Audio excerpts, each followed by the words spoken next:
Ce mercredi 27 mars, à l'hôtel Place d'Armes, 5 candidats prenant part à la course électorale étaient présents pour débattre sur la justice.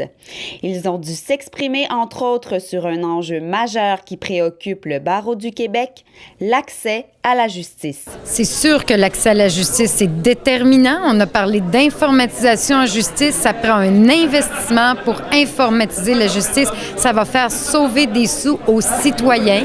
Il est certain que la justice dans le Nord, son état est déplorable. Tous les panélistes, les candidats en ont parlé. Il est temps qu'on fasse collectivement quelque chose. L'accès à la justice, ça passe par la défiscalisation.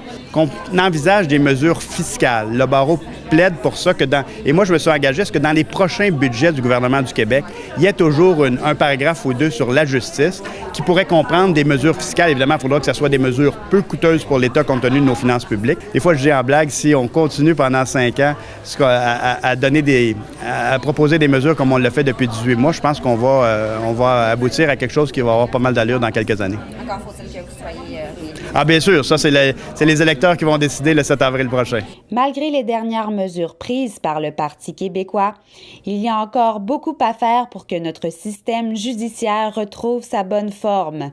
La bâtonnière du Québec lance donc un cri du cœur aux citoyens pour que la justice devienne, elle aussi, un enjeu prioritaire. J'en appelle aux citoyens. Si pour vous, la justice, c'est important, dites-le.